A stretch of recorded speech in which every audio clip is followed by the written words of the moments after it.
ဒီချင်းကမိသားစုကညာအားလုံးကိုလက်နာခံပြီးတန်ရာတွေကိုတိတ်တိတ်လေးပဲဖုံးကွယ်ထားတယ်အဖေတွေတွေ့ပါ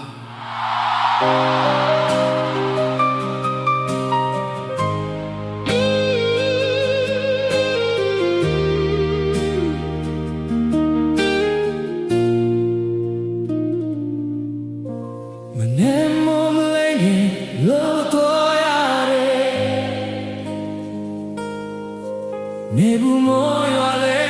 မနာရဲ့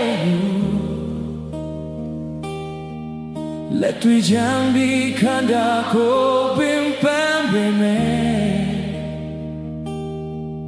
သာသမီမျက်နှာမြင်ရဲ့အားရှိတယ်သမင်းစားဝဲချွေရခဲ့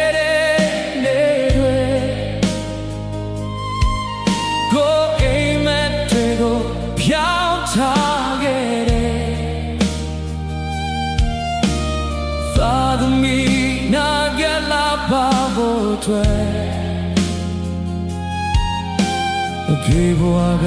မြဲပေးစားနေတယ်နာမသိခဲ့ဘူးမြမချာသူရှိနေတာဝေမျိုးမမီနာစုထွေရောခံရဲ့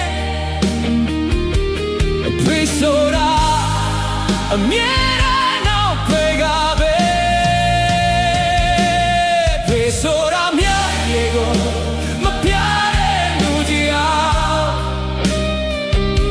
နှလုံးသားလေးပြုံးနေတဲ့သူမိသားစုတွေဘဝခုလုံးရင်ထားသူပင်ပန်းလုံးပင်မဲ့မပြောဘူးအားကဲလုံးပင်မဲ့မငိုဘူးသာသမီလေးတွေပြောဖို့ထွက်အဖေကတိတ်တိတ်လေးခံဝေးမျိုးမှာတယောက်တည်းလုံးလုံးအိမ်ကိုလွှမ်းရင်ညတိုင်းအိမ်မပြောင်းဖိုးတွေကပါသမီတန်ကြတိုင်းအဖေရဲ့မျက်ရည်တွေဝင်လာတယ်ဖေဖေဘယ်တော့အဲ့ဒီစကားကနှလုံးသားကိုနာစေတယ်ဒါပေမဲ့မိသားစုဘဝကောင်းဖို့ဖေကဆက်ပြီး